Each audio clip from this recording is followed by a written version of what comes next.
You know what time it is? It's 7 o'clock, Fighting News TV. This is our 5th show this week. It's been a busy week. There's a lot going on. A lot going on. You think with everything going on, there wouldn't be a lot going on, but there is. So I want to thank everyone for tuning in and everyone sending in their questions and comments and telling us how great we are. We appreciate that.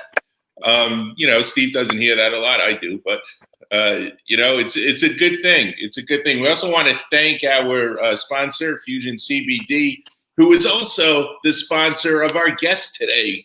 Believe it or not. So this now it's an official Fusion CBD facility right here, Yeah, man. Let me introduce you first for the people that don't know you. Who we have tonight with us is Coach ASIM ZAIDI, also known as Sensei Splash. All right, he's got a couple of other names, but we can't say them here on live radio or TV. But he is a kickboxing champion. He's an MMA coach for the infamous Goat Shed Academy in Miami. Right here. You've heard about them. You've seen them. You've seen their fighters. He's got a great bunch over there. And ASIM, how you doing tonight, man? How you doing? Man, I'm doing good. It's a kind of weird time with Corona and all of that. So got to always be on the lookout. Especially helping these fighters still train during this time. But everything's been going well. I don't know if you guys have kept up with what's going on here, but we've had 7 inspections in 2 weeks. We got raided by the cops 5 times. Inspectors showed up twice unannounced, and just trying to survive this whole thing. Now the mayor's after us, so hopefully we'll be open still, So the cops actually came to your gym?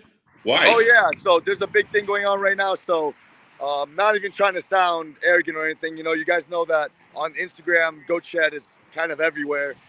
Because of that, we sort of attracted a couple Karens, that wanted to rat out the gym, and they tagged the mayor in a bunch of posts. Right now, we're actually the top 5 complaints in Miami as far as Corona goes with businesses. So our business is in the top 5 as far as like the most dangerous, and people are calling in complaining about us. So it's tough. They rated us 7 times in 2 weeks. All 7 times we passed, doing some crazy stuff. We have a great security system in my gym, so nobody's getting into my gym without me noticing, Right. Have you had anyone that had to stay home or anything that's tested positive or anything? I mean, yeah, we had a couple guys recently test positive, but to be honest, I just think it's a part of the world right now, and unless if I'm prepared to close my doors till there's a vaccine, it makes no sense for me to just close my doors right now, unless I'm prepared to close for a year. It just makes no sense. So when you say that they rated you, and you passed the tests, what tests are we talking about? Okay, so basically, I mean, you guys see it online. We've been open for 5 weeks now. We have about 87 students in 5 weeks. Okay. Classes have like 55 people a class, so obviously that's illegal. I just stuff everyone under my cage.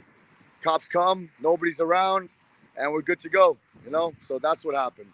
I don't really care anymore to advertise it because now they know about that trick. So can't really do that trick anymore. Somebody ratted us out on that one. But all 7 times I hid 50 people under the cage. They came in, they didn't see one person, they left, and that was it. And then everyone comes out the cage, we continue training. So fuck whoever's trying to call the cops on us, because you'll never catch us. I have cameras everywhere. I'm going to see them a mile away. Yeah, and they probably don't watch it. They probably don't watch Fighting News TV anyway, those people. Oh, boy. They're not fans. So they're looking to close the doors. Is that what you're telling me? Hell yeah, they're looking to close the doors. And not only that, so I had this girl, she has a famous Instagram account. Her name is Sincerely Miami, if you want to just roast her, if anyone wants to roast her. So Sincerely Miami tagged the mayor, asked all her friends to tag the mayor. They went crazy. Mayor's office called in an inspector morning and night to check me a couple days in a row. She also advised them to look under my cage, also advised them to search the place, different things like that. Basically, she's a food blogger. And just trying to be annoying. So I mean, look, the fighters here, this is how they make a living. This is how they feed their families. This is what they dream about. Yeah. You know, fighters are broke in the beginning of their careers. They need this place in order to progress their dreams. And when she was standing in the way of those dreams, I was like, I had no mercy on her. I just sent like 40,000 followers on her. She went on private.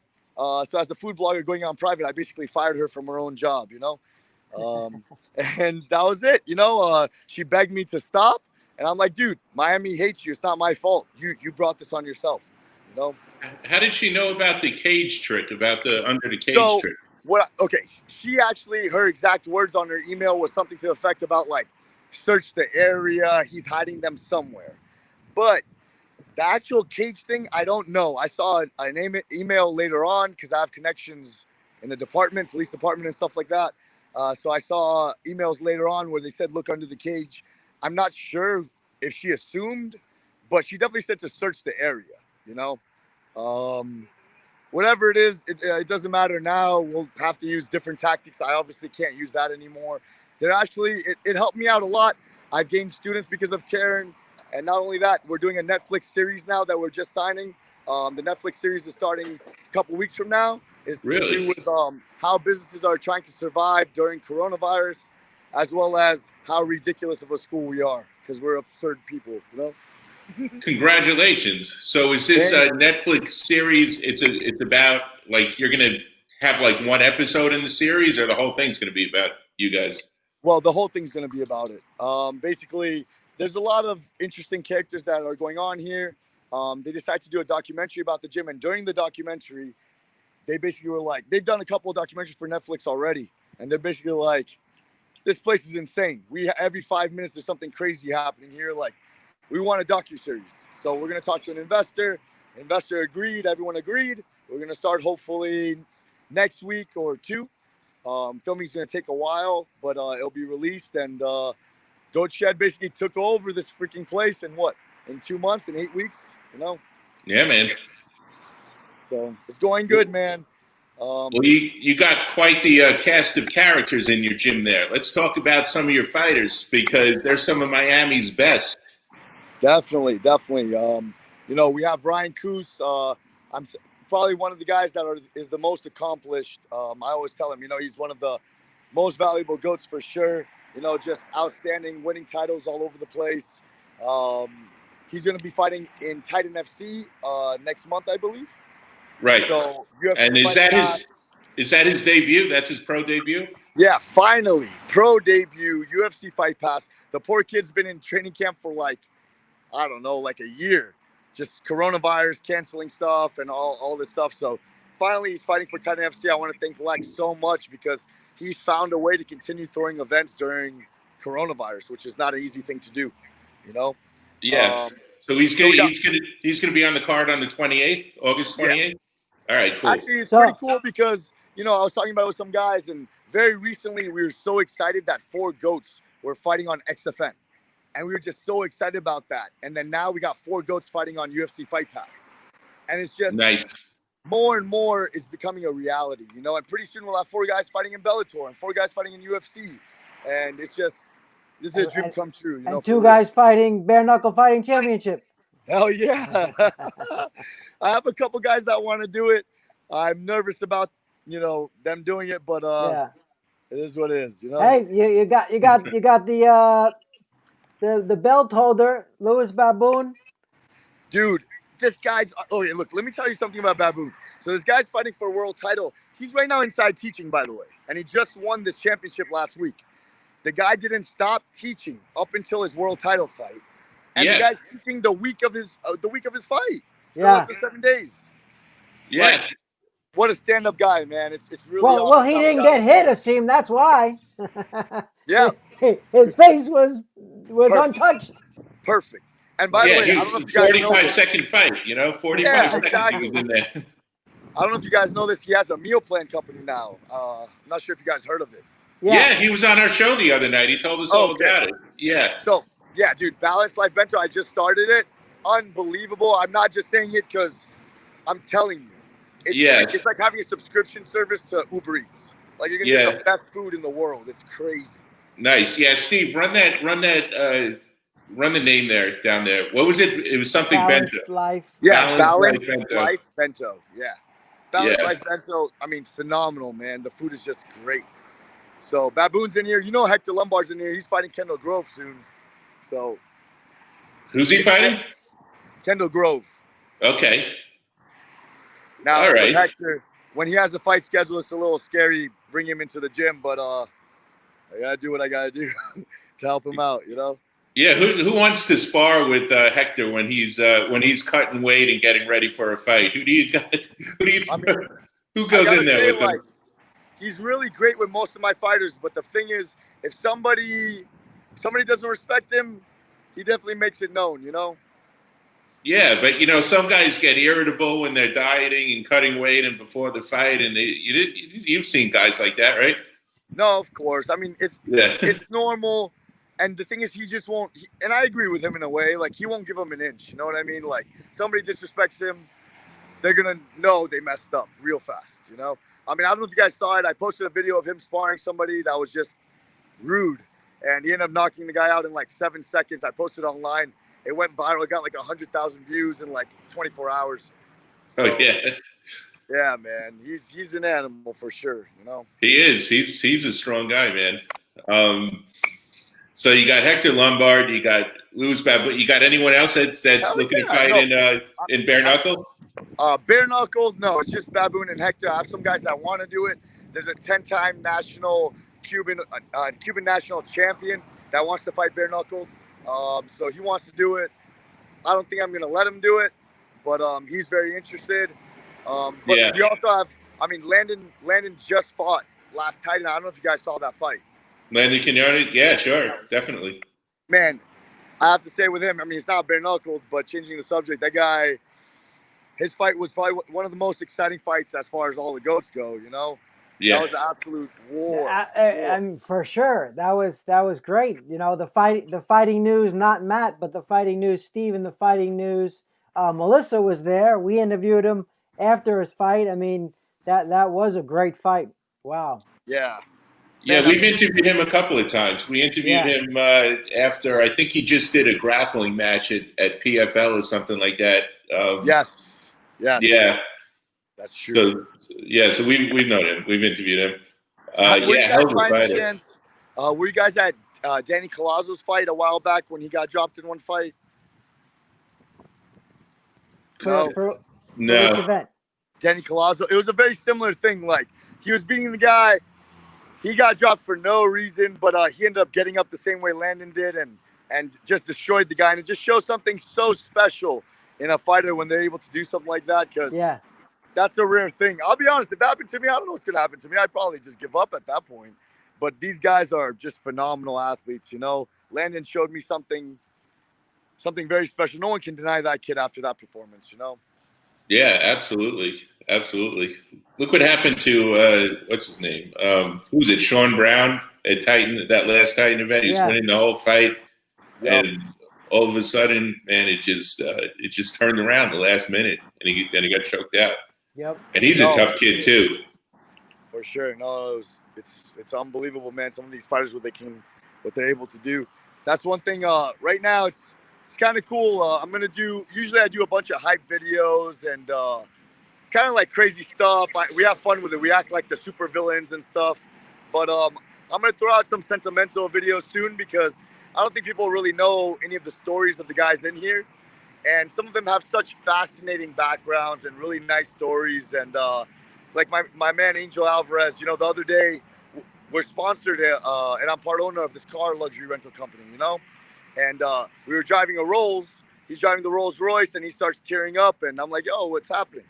And he was just saying, you know, last year he was in Cuba, you know, starving, you know, that he was living in a village where they're fighting over a chicken to eat. Wow. And now he's driving a Rolls Royce, you know what I mean? And I really felt that, you know what I mean?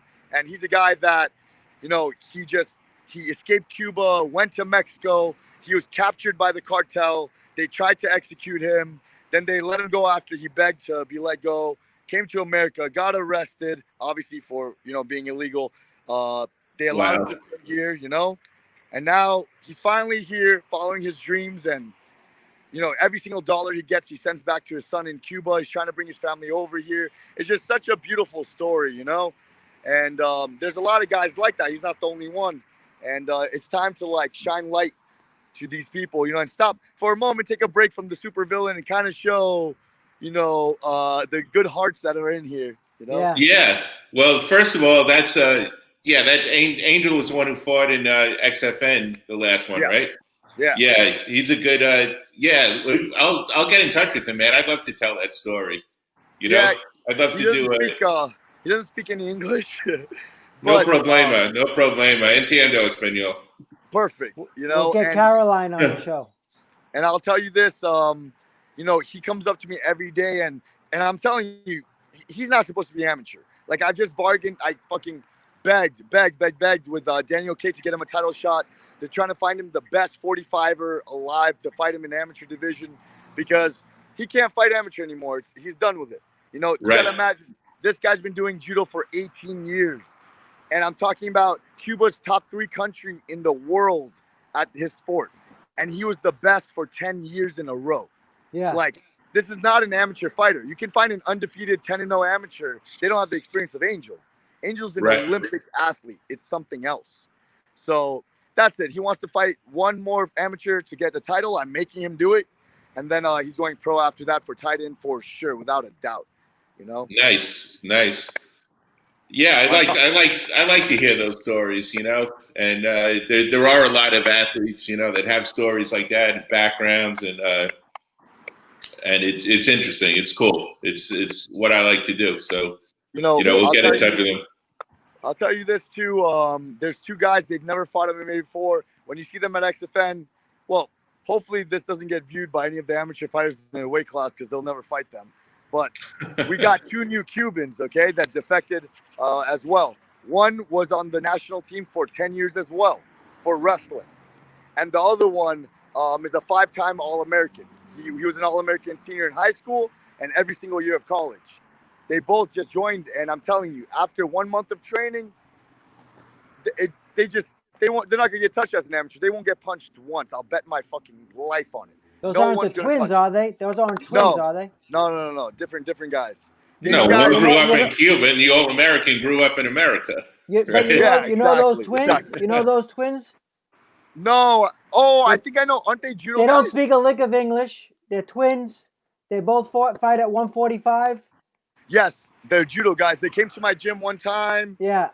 They're a little wild. They have an entourage for sure.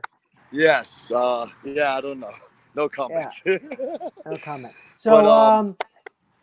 So, so here I thought all those cars parked in the goat shed was yours. So I'm a part owner of a luxury car company. So basically, what's that called? It's called Paramount Luxury Rentals. So I got a car and I joined forces with them, and basically I have access to any Rolls Royce, Ferrari, Lambo, whatever I want. After a fighter wins the fight, we sponsor a fighter. They get to drive whatever car they're choosing for a couple days. Obviously, whenever we want a car, we just switch them out because we get bored sometimes driving the same car all the time. And it's a way for us to have a little fun, with our careers. Nice, very nice. We park it in the gym to get other gym owners angry. So. Yeah, that's funny, man.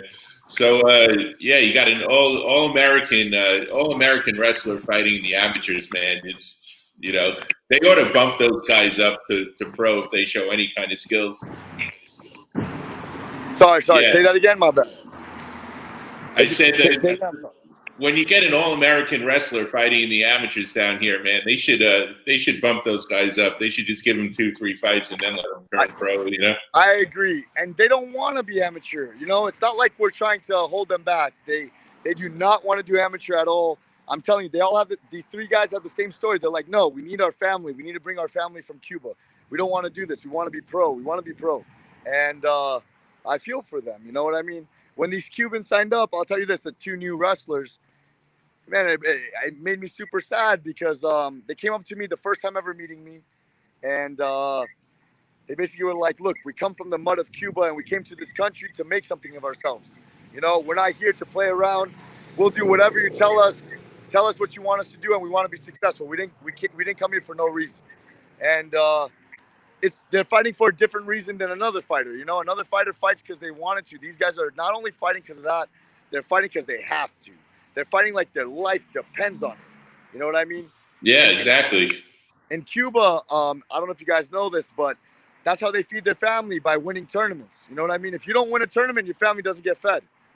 So from 7 years old, I remember my coach was a Cuban Olympian. From 7 years old, he already knew which Olympics they want him to go to. And if he didn't win his national tournaments, if he didn't win his international tournaments, boom, you're out of the house. You don't get food, your family doesn't get food. You want to feed your family, you win. And that's the mentality they grew up with. So for them, it's no joke. And they've changed the culture of my gym so much, because now they're like a virus. They're spreading that passion and that work ethic to everybody. Now I just see everyone working so much harder. I absolutely love it, man. It's really cool. Yeah, well, that's a great kind of energy to have there. Oh, for sure. Yeah, I remember when we interviewed Ryan Hughes, after that XFN. Remember when he was talking about going over there to Bahrain and seeing how the fighters from Eastern Europe train and all that, and being blown away by that. You know, seeing that, it's like a culture shock. No, hell yeah, it's a different feel. You know what I mean? When I was the coach for the U.S. team, it was such a unique experience seeing how every country had a very different mentality. You know, some countries were very soft-spoken and nice, and some guys were very serious. The Russian team was my favorite by far. They were hilarious. Yeah. Everyone was Dagestani and straight killers, and I loved them. I loved hanging out with them and having lunch with them and stuff. So it was a good time, man, for sure. Oh, absolutely. I'm sure it was some experience, you know, going over there, and just seeing how the sport has evolved to include all these other countries. No, definitely. And I mean, our gym for sure, we have guys from all over the place. We have one guy named Majdadin, and we call him Mudge. Mudge is I believe he's a 12-2 pro, fantastic fighter. He used to train at Hard Knocks. When I went to Hard Knocks, I would say he's one of the best guys I sparred there. I'm telling you, like, this guy was just an underground killer. You guys don't know his name yet. But he decided to switch gyms and move to our gym and have me as his coach. And I can't wait for him to fight again. That guy's a scary, scary man. These guys from these other countries, I don't know what it is. They just have a different mentality, you know? Time to eat, man. Yeah. Yep. Like you said, you know, you win or you don't eat. I mean, no, that's what it was. You know, that's what it is. So, but well, hey, look. Did you hear what happened with Paulie Malignaggi losing his job with Showtime for his comments? No. Did you hear that? Okay, no. So basically he went through the whole history of boxing, saying, you know, way back in the day, it was the Irish were the good fighters, then the Jews, then the African Americans, and now, you know, the Eastern Europeans and all that. And just because he broke it down like that, he got fired from his job. Really said nothing that was. But what he was getting at was he was talking either about the new immigrant groups that were coming to America, or he was talking about, you know, the poor people that need it the most. Yeah. They're fighting for the money, you know. And MMA historically in America has not been like that. You know, to go to an MMA gym, you don't have MMA gyms in the inner cities where you get good boxers from. You have MMA gyms, you know, in the suburbs and things like that. So it's a different kind of, you get a different. So now when these people are coming in, like from Cuba or from some of the Eastern European countries that really want to fight, they really want to fight. And they're doing it because they're escaping a reality that we just don't live here in America, you know? Yep. I mean, I don't know. He got in trouble for breaking down like that. I don't think there's anything wrong with that, you know? I mean, each culture fights. You see definitely a commonality amongst the different cultures that fight. You know, Mexican fighters fight one way. Black fighters in boxing fight another way. You know, everyone fights. Russians definitely fight a different way. Everyone has their own thing, and I don't think there's anything wrong with pointing that out. But yeah, he mentioned Mexican fighters also, but again, he didn't use any disparaging words, or he didn't, Yeah. it was just ridiculous. It's just the way, it's the mentality of people now that you can't. Yeah. I mean, everyone's a little too sensitive. I think as fighters, right, we're really desensitized to a lot of things, and we keep it real. And some people can't really hear the real stuff, right? Their feelings get hurt. But Exactly. one thing in our gym too, that's kind of interesting, is kind of unique, is we are a private training facility. We're not open to the public like that, so nobody can just walk off the street and sign up. We have a lot of sponsors, thank God, that allow us to do that. Like Fusion CBD has helped us from the beginning.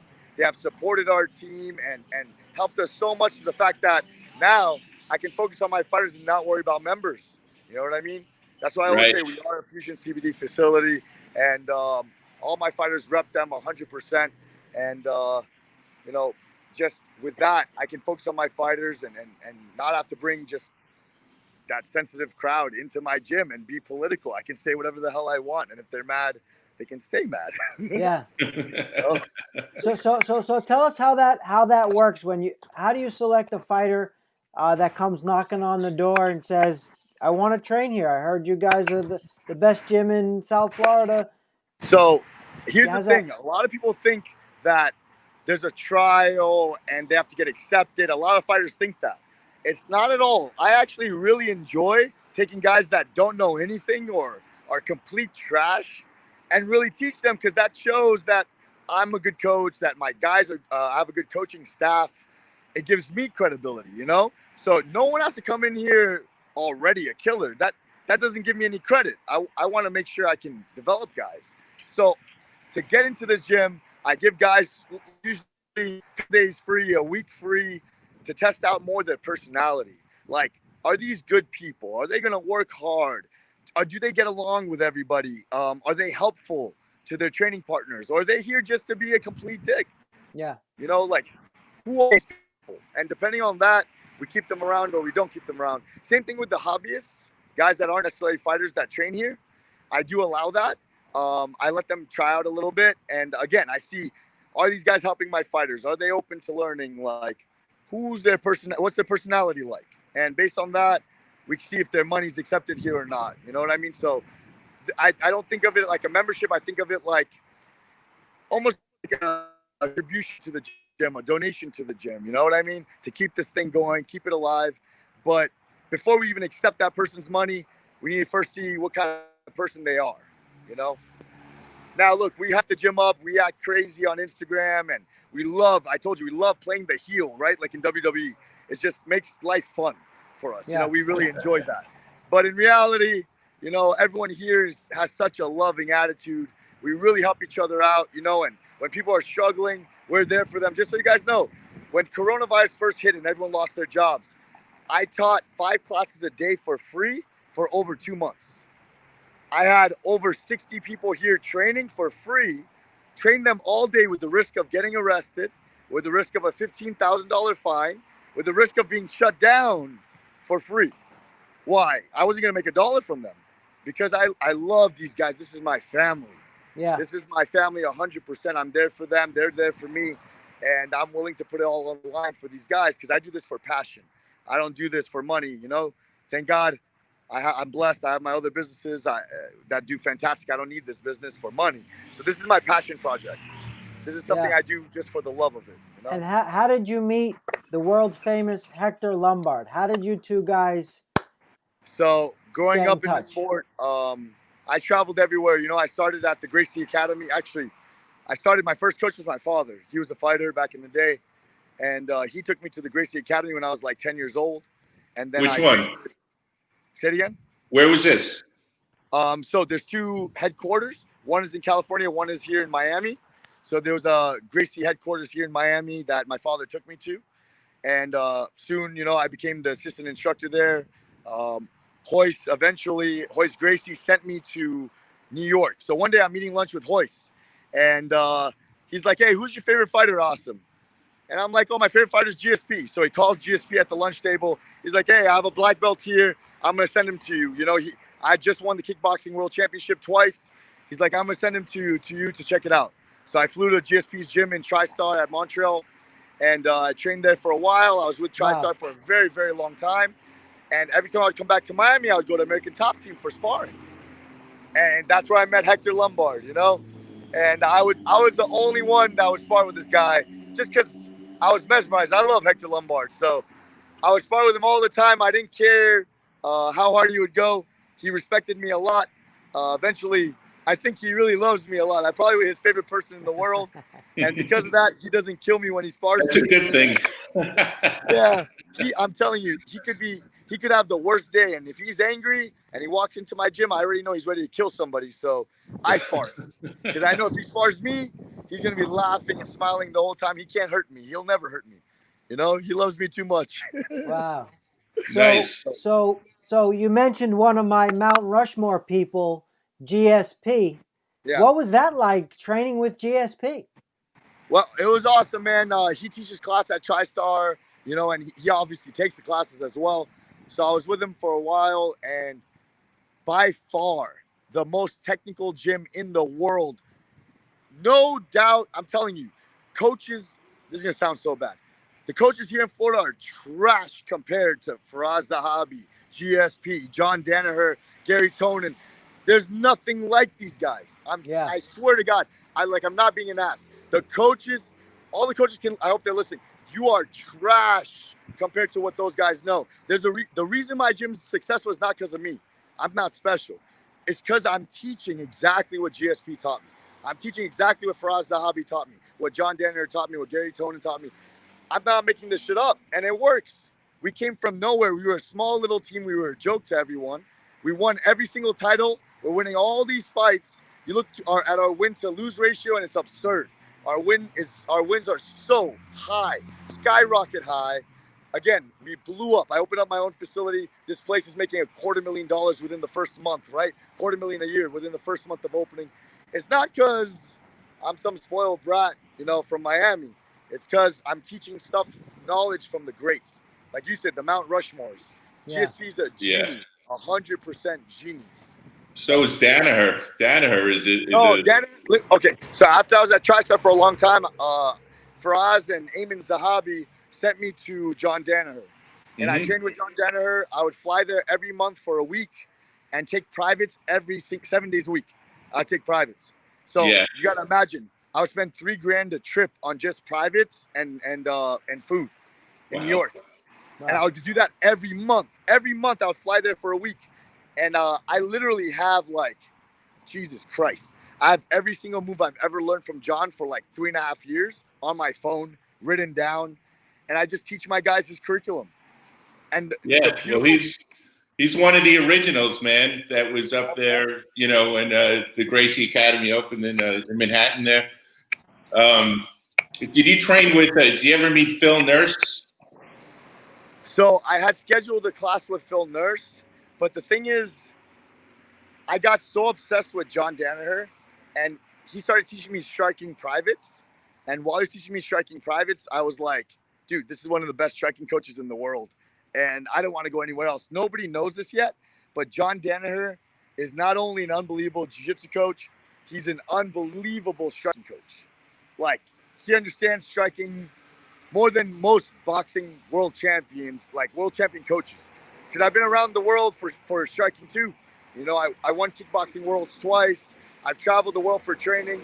John Danaher understands boxing, kickboxing, all these combat sports more than most people I've ever met. Yeah.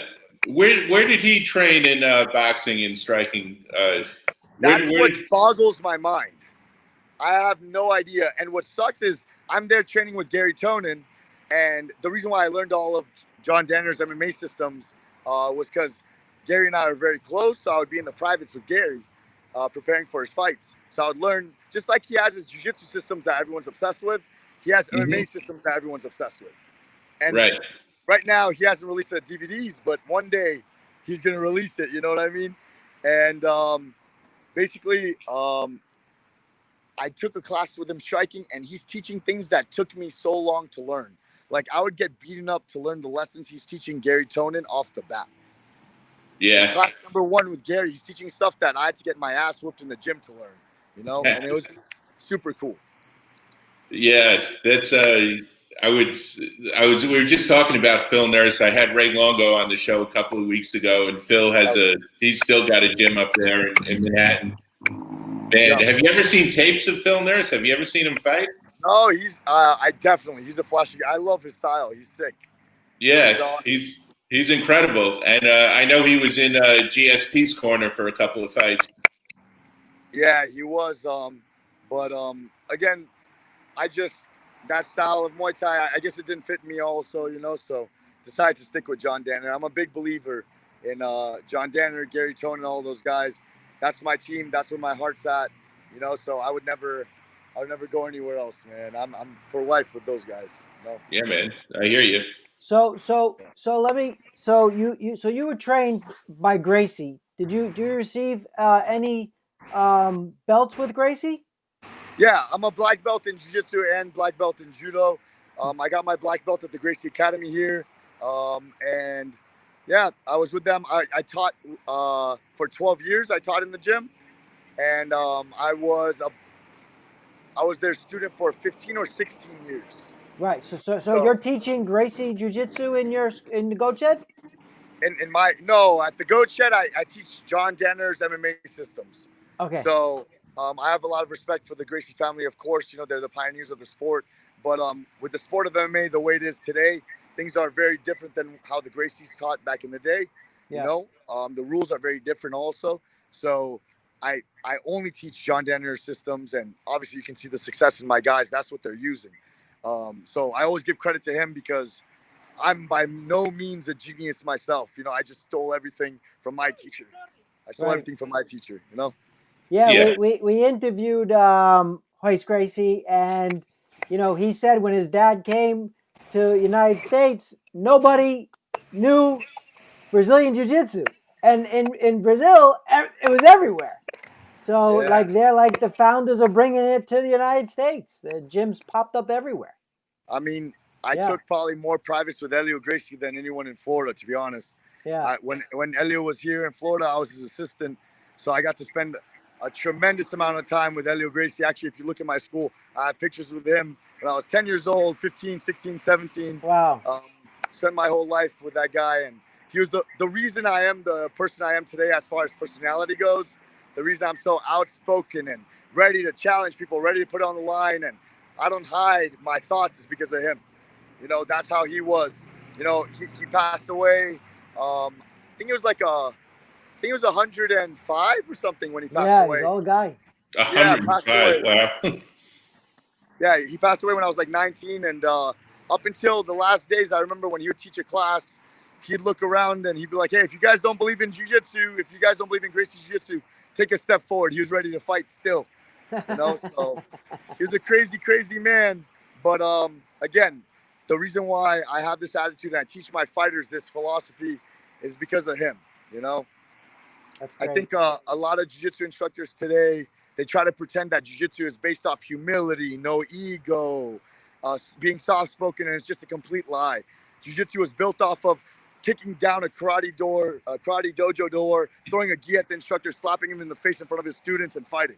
That's what jiu-jitsu was built off of. It was built off of ruling with an iron fist. There was no humility or no ego. It was all about proving what's real. And that's what I try to do. We don't back out of fights. We never pull out. We push forward. We fight. We speak our minds. We don't hide our opinions, And that's all because of Elio Gracie.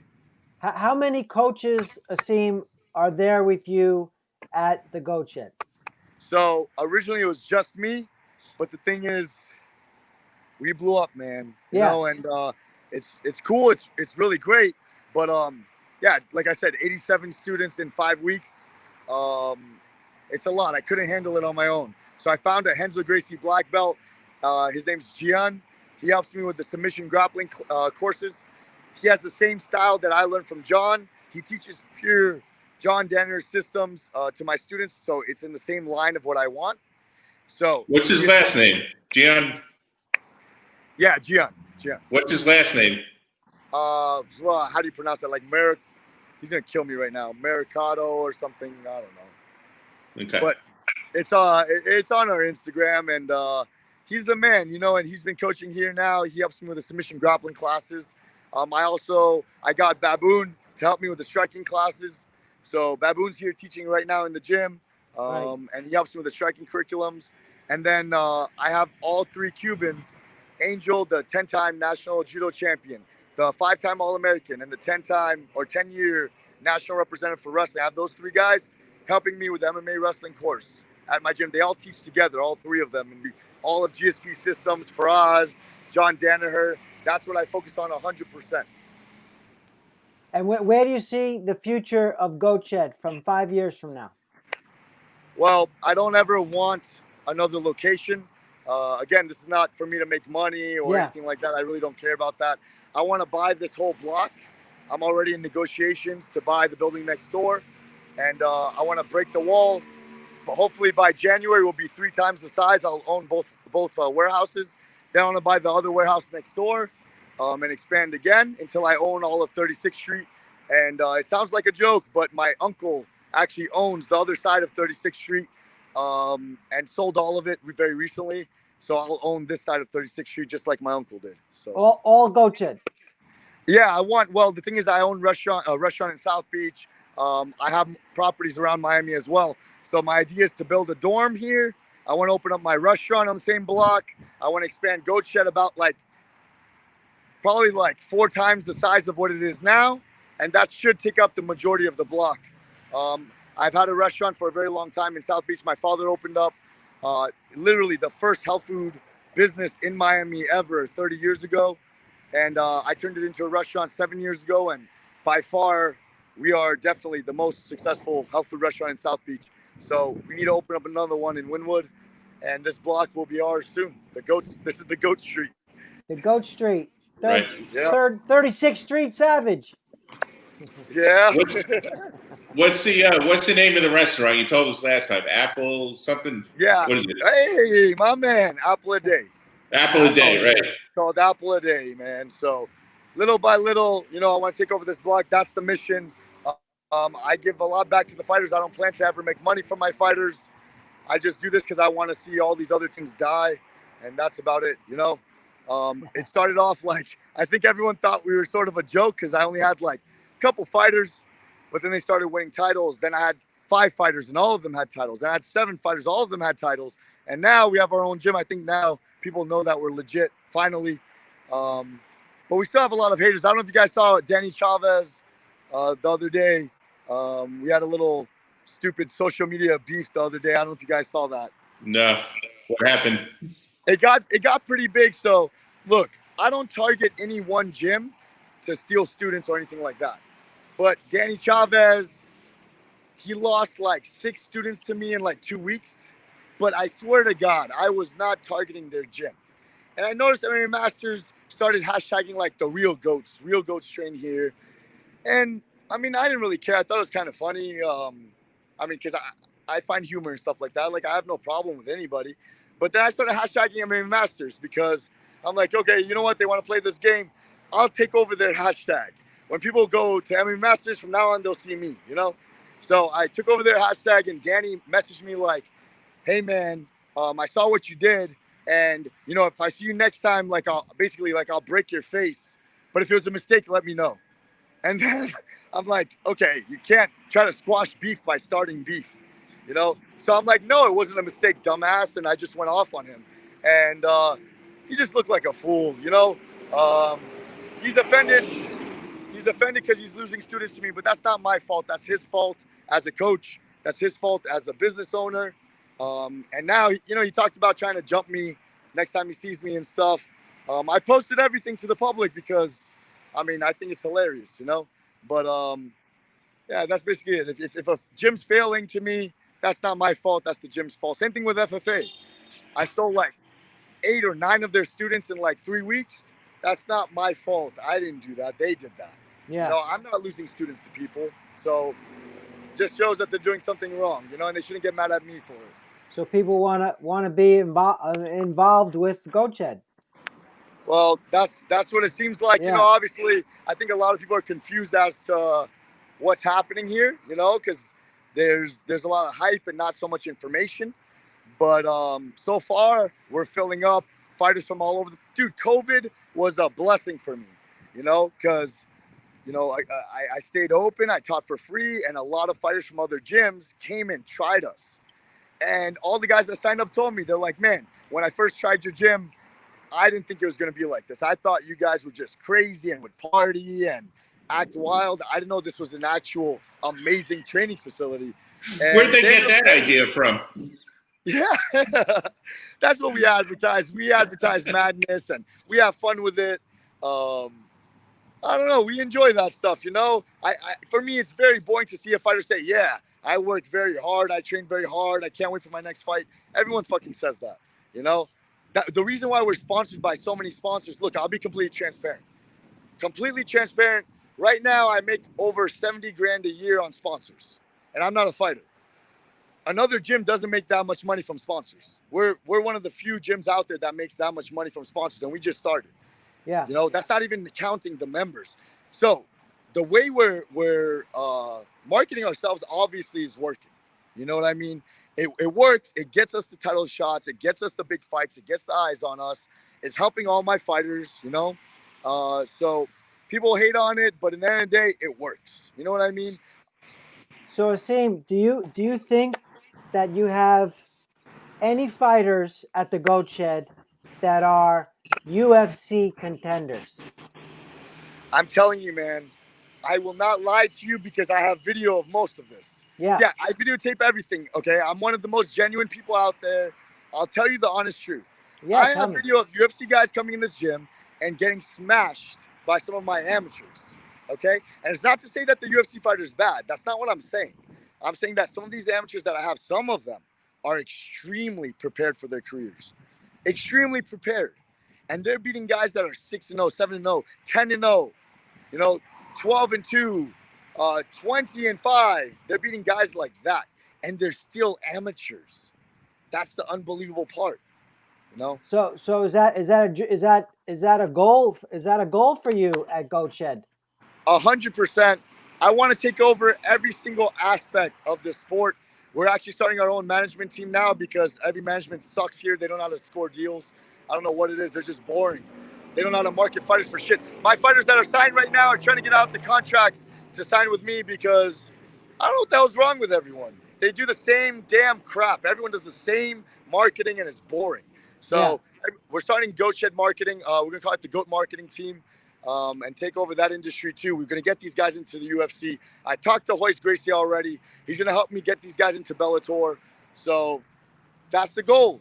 Make UFC champions. That's the number one goal here. Yes, sir. And it's great for us. One thing I always emphasize is, see, other coaches have to be worried about gym members and getting their memberships up. Thank God, because of our sponsors, because of different, things that have happened to us, we're blessed. I can focus on building world champions. I don't have to focus on members. I don't need to keep members. I don't need members. Let's shout it out. Let's shout it out your sponsors. Let's hear those people that keep you opening up your door. Hell yeah. So number one, Fusion CBD. Yo, bless you guys. You guys are making all the dreams come true of the guys in this place, okay? All these guys are working their asses off, and you really help push them and allow them to follow their dreams. Dynamic Wellness, another huge sponsor. They look out for us 100%. Louis, the owner of Dynamic Wellness, calls me very often to make sure we're taken care of. Besides them, we got Paramount Luxury Rentals, making sure these fighters are swagged out. Just another aspect to keep these guys different and above the competition. What other amateurs driving around a Lamborghini? You know what I mean? It just keeps them up, making them special, showing that they're different. And then finally, we got our new sponsor, a clothing brand that we're signing with soon. And I don't want to announce the name yet. I just want to make sure that we sign on Monday. If we do sign that, we're buying that building next door. We're expanding. We'll be 3 times the size in a few months. Well, good luck, man. Good luck. Thank you, my man. I really appreciate it. Awesome. Good stuff, man. Good stuff. We get shit, man. I want to come down there. I wanted to come down there before Corona. I'm in West Palm Beach, so Miami's like an hour and 20 minutes for me. So I wanted to come down there a long time ago. And and now I want to. I mean, I want to come down there. I almost made it. I almost made it to XFN when you guys had it there. Yep. Almost made it. But yeah, for sure, we got to come down there when Matt, gets out of his quarantine. We're gonna come down there. Okay, For sure. come through. Yeah, Steve will take pictures. We'll do some interviews and all that. It's I can see guys like Ryan and Landon. Keep rising. They'll make it to the UFC. Angel. Yeah. And again, you got these good wrestlers and stuff. I mean, South Florida. You got the competition here. Titan seems to be doing very well, putting people in the UFC. And man, Titans put 179 fighters into the UFC. That's a number. Wow. And not just UFC, Bellator and PFL, but big time fighters Titan has done, and that's awesome, an accomplishment. Man. Yeah. And you're going to be, 5 years from now, when we have you on the Fighting News, you're going to say the same thing. I got this guy fighting here. I got this guy fighting here. I got this guy fighting UFC. Yeah. Hell yeah. Yes, Good sir. stuff, guys. So, good stuff. Yeah, man, it's good to go on this journey with you. We want to see the Goat Shed succeed. We want to see you succeed. I want to see. I really want to see. I don't think you can beat that Judo Jake, though, man. I think he's got your number. Oh my God, that kid! I miss him so much during Corona. He hasn't been training. I hope to see him soon. But he'll be back. Yeah, I need to get his first fight soon, though. I have some kids willing to sacrifice his life for it. So. Yeah, get a 12-year-old. Get a 12, 13-year-old to fight him. Yep. So, with that being said, you mentioned all your sponsors. Everyone, check out the Goat Shed. Check out ASIM. Any fighter out there that wants to train like a goat, and go to the Goat Shed. Go to the Goat Shed, and even they got their own management team. They're starting their own management team, starting their own clothing. What's next for the Goat Shed? Taking over 36th Street? That's what I want. I mean, come on, man. That's what I want. You guys are on top of the world, and we appreciate your success, and we wish you nothing but luck in the future. And thank you so much, Us, for coming on our show, Coach. Appreciate it. Have a great day, guys. Thank you. All right, thanks, Coach. Take care. So wow, what a great establishment he has over there at the Goat Shed. We got to get down there, Matt. We do. We'll do some interviews with those guys and take some pictures. And he's got to get the rolls, though. We can't. All of us can't fit in one of those Lamborghinis, man. I can't even fit in one of those myself. So he's got to have the Rolls Royce convertible and take us out afterwards. So I wanted to thank the Fighting News fans for taking a look at us Monday, Tuesday, Wednesday, Thursday, Friday. 5 days this week, Matt. We just set a record for the Fighting News. 5 days in a row, baby. I say if anyone's tuned in all 5 of those nights, all right, we need to give out a giveaway, something. I think we got a giveaway for sure. To woohoo Goat Shed, Debbie Gamble. All right, so if you're listening and you saw all 5 shows or even part of all 5 shows, respond on our Instagram or something. Let us know. Send us a DM, and we'll send you out some swag. There you go. That's what's up. So shirt, mask. It's been Matt. It's been a pleasure spending 5 days in a row with you. I know it has. We got some good stuff out there. Matt, the editor-in-chief of the Fighting News TV. He works his ass off to get these guys on the phone and onto the show. He's getting better every week. So shout out to Matt Beno 561 on Instagram. And listen, have a good weekend. And Matt, we're coming in harder next week. Yes, sir. You're kidding. We're coming in harder. I got some guests lined up. Who you got? I can't announce it, just like Well, Asim said, until it's signed, I can't freaking announce it. But we got big names. Very big, huge. But before we go, just remind everyone tomorrow, tune into Showtime Boxing. Watch Marcos Escudero avenge his terrible decision loss against Joseph George. That's tomorrow night. That's going to be a good card anyway. It's Premier Boxing. I don't know what time it starts. Probably 8 o'clock on Showtime if you get that. You get a chance. And he was with us. I forget which night he was with us. Tuesday. He was with us Tuesday night. And speaking of Tuesday night, Matt, we want to thank Ben Stark for coming on Monday. We want to thank Marcos Escudero for coming on Tuesday. We want to thank Louis Baboon for coming on Wednesday. And Damon, man. We want to thank Damon Gonzalez for coming on our show on Thursday, talking boxing. Let's talk boxing. That might be our new thing. And of course, today, thank you so much, Coach Asim from Goat Shed, for coming on the show. That's a wrap, Matt. That's a wrap. That's it. All right. Doses. I'm going to eat. Talk to you later. All right, Matt. Good job. Thanks for our sponsor. Can't forget. And Neil Stewart, as always. What's up, Neil? Tuned in late, checked in late, but I got hats for you at the shop. Let me know when you're stopping by. And we wanted to thank our sponsor, Fusion CBD. Mention this side. Which side? This side. Mention the Fighting News at fusioncbdproducts.com. Mention the Fighting News for your discount at checkout. They have all these great products over here. They got the vape kits. They have the water. They have the CBD capsules. They have the CBD Intense Relief Rub. Check them out. Thanks so much for watching, everybody. Tune in next week. We got big stuff coming. Big names.